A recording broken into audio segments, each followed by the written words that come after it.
BJP के नेताओं ने भी छात्रों की मांग को सपोर्ट किया है। पूर्व मुख्यमंत्री बाबूलाल मरांडी ने कहा कि राज्य सरकार की तरफ से घटित एसआईटी जांच या सीआईडी जांच से कुछ नहीं निकलेगा, क्योंकि इस घोटाले में सरकार के मंत्री भी इन्वॉल्व हैं। इसलिए इस घोटाले की जांच सीबीआई को सौंपनी चाहिए, तभी पूरी सच्चाई सामने आएगी। हेमंत सोरेन की सरकार खुद की सरकार को बचाना चाहती है। इस जॉब के लेन देन में जो पैसे की हुई है, खरीद बिक्री जो हुआ है, उन दलालों को भी बचाना चाहते हैं, भ्रष्ट अफसरों को भी बचाना चाहते हैं और बच्चों को धोखा या ठग क्या कह सकते हैं, उसको शब्द मेरे पास नहीं है शब्दकोश में, दिग्भ्रमित कर रहे पूरी तरह से। इसलिए मैं फिर से कहूंगा सरकार से, अब इधर उधर की बातें मत कर। जिन्होंने लूटा है इस राज्य की जनता और यहाँ के बच्चे, हर किसी को पता है। और जब बच्चे चिल्ला चिल्ला करके कह रहे हैं कि पूरे मामले की आप जांच जेसीसी का हो या जेपीएससी का हो, आप सीबीआई से कराइए। मुझे लगता है कि उससे कम में बच्चों को कोई न्याय नहीं मिलेगा। अब मैं आपको सरकार का पक्ष सुनवाता हूं। झारखंड सरकार में मंत्री बीजेपी के आरोपों को गलत बताते हैं। हेमंत सोरेन सरकार में मंत्री नेहा तिर्की ने कहा कि आंदोलन करने वाले छात्रों को दिमागी नक्सली कहने वाली बीजेपी से उन्हें नसीहत नहीं चाहिए। देखिए, बाबूलाल मरांडी जी आज के दिन में जो भी तर्क दे दे, उनको इसका जवाब देना चाहिए कि 20 साल का जो इन्वेस्टिगेशन सीबीआई आज के दिन में भी 2002 के जेपीएससी में, 2005 के जेपीएससी में कर रही है, उसका आज तक नतीजा क्यों नहीं निकल के आया है। They have their government in centre, they are very closely associated by saying that they use CBI and ED for their own benefits, for their own political benefits. So why can't they do this in favor of Jharkhand? So I think Babulal Marandi ji को इन चीजों में टिका टिप्पणी नहीं करना चाहिए। उनको तो अब जवाब देना चाहिए कि जो जंतर मंतर में चीजें हुई उसके बारे में कौन जिम्मेवार था।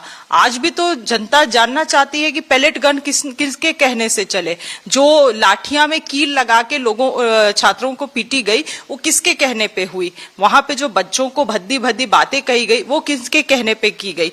अब बाबूलाल मरांडी जी को बताना चाहिए कि इसी जनरेशन को उनके महान नेता आदरणीय प्रधानमंत्री जी ने क्या कहा है, नक्सली अर्बन दिमागी नक्सली कहने का काम किया है। तो इसमें जवाब बाबूलाल मरांडी जी दे। इंटरेस्टिंग बात यह कि आज राहुल गांधी ने हेमंत सोरेन की तारीफ की। राहुल गांधी ने कहा कि हेमंत सोरेन ने छात्रों से बात की, उनकी मांगें मान ली, शांति से रास्ता निकाला। इसके लिए हेमंत सोरेन बधाई के पात्र हैं। लेकिन हेमंत सोरेन के इस फैसले से 1975 नौजवानों की नौकरी चली गई। अब ये लोग सड़क पर आ गए हैं।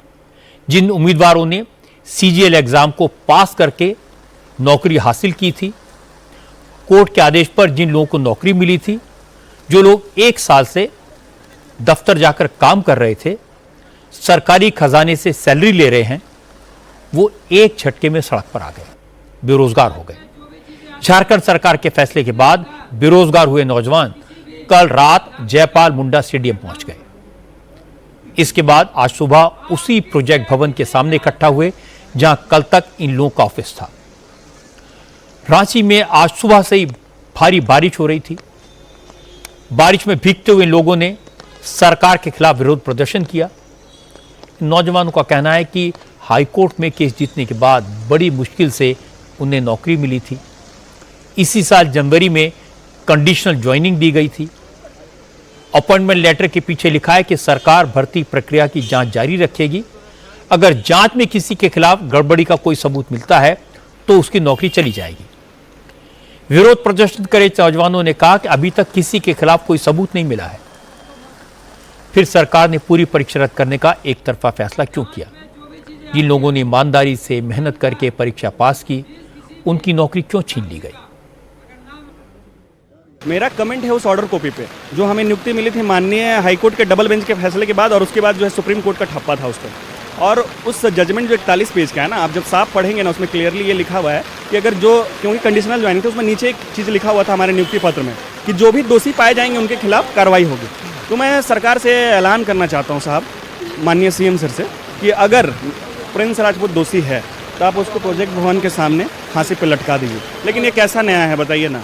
नौकरी में तो सीजीएल डायरेक्ट रद्द ही कर दिया, तो नौकरी में खर्चा का नौकरी बचा ही नहीं। नौकरी भी अब हम लोग को सिर्फ एक ही उपाय है कोर्ट में जाने के लिए।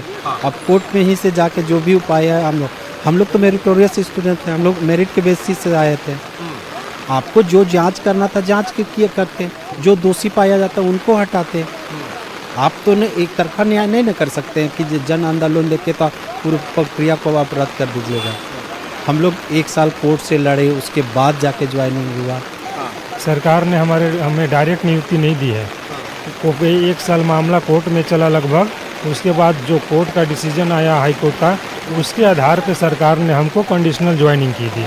ज्वाइनिंग लेटर में पीछे लिखा हुआ है कि अगर जांच के दौरान जांच चलती रहेगी, सीआईडी को अगले 6 महीने में जांच रिपोर्ट जमा करना है।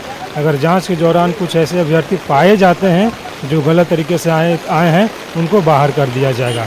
लेकिन एकाएक सरकार पूरे एक ही बार में पूरे जीएसएससी सीजीएल को कैंसिल कर दिया।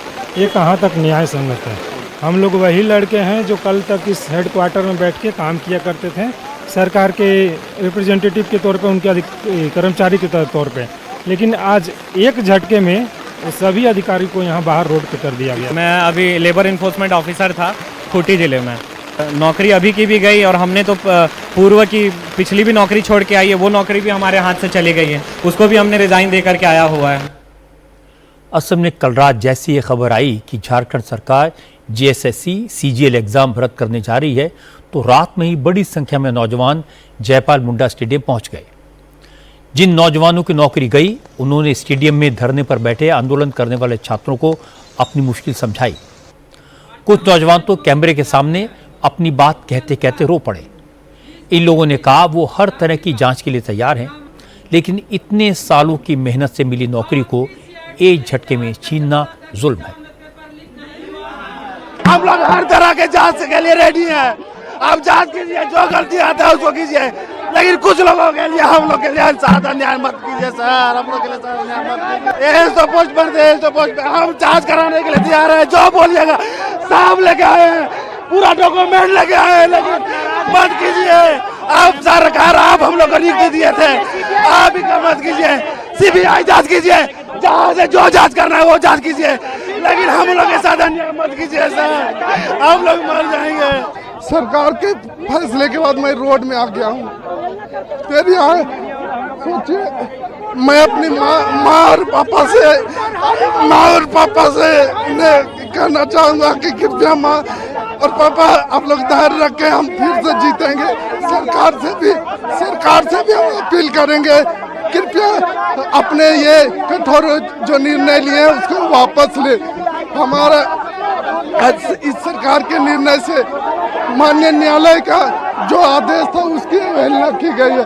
ये काफी एक प्रकार से हम बोल सकते हैं कि न्याय की आजहार हुई, माननीय न्यायालय की आजहार हुई, हम ये कहना चाहेंगे। अब हेमंत सोरेन की सरकार कंफ्यूज है, इधर कुआं उधर खाई। छात्रों का आंदोलन खत्म कराने के लिए हेमंत सोरेन ने जीएसएससी का एग्जाम रद्द किया, लेकिन अब इस फैसले से नाराज लोग सड़क पर आ गए।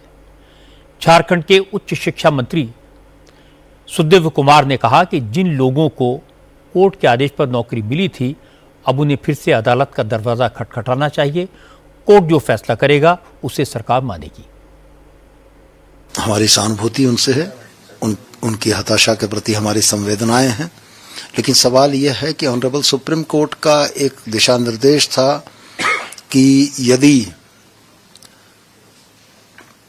टेंटेड अभ्यर्थियों और जो जेन्युइन अभ्यर्थी इनके बीच में निर्णय कर पाना सक्षम नहीं हो पा रहा हो, तो परीक्षा की शुचिता को बरकरार रखने के लिए और जनता के विश्वास को बरकरार रखने के लिए उसको रद्द कर देना श्रेयस्कर है। लेकिन मैं स्पष्ट आपके माध्यम से उनसे भी यह कहता हूं कि न्यायालय के दरवाजे उनके लिए भी खुले हैं, और यदि वो अपने मेरिट पर चयन होकर आए हैं, तो निश्चित रूप से माननीय न्यायालय भी इस बात को देखेगा और जब लोकतंत्र में कोई विषय फंसता है तो वहां पर निर्णय न्यायालय करती है। ऐसा लगता है कि झारखंड की सरकार किसी भी तरह बस छात्रों का धरना खत्म कराना चाहती थी, अच्छी अच्छी बातें कहकर इस मामले को टालना चाहती थी। इसीलिए सारे पक्षों से बात किए बिना मुख्यमंत्री ने एक तरफा ऐलान कर दिया। धरने पर बैठे छात्रों की यही मेन डिमांड थी कि टीडीपीएल ने जितने एग्जाम कराए हैं उन्हें रद्द कर दिया जाए। पर हेमंत सोरेन ये भूल गए कि जिन स्टूडेंट्स को ये एग्जाम पास करने के बाद नौकरी मिली, उनका क्या होगा? जिसकी नौकरी चली जाएगी उसका घर परिवार कैसे चलेगा? उसके आंसू कौन पहुंचेगा? अगर सरकार ने सारे पक्षों से बात करने के बाद फैसला लिया होता तो शायद ये नौबत नहीं आती। इसे कहते हैं आसमान से गिरे और खजूर में अटके।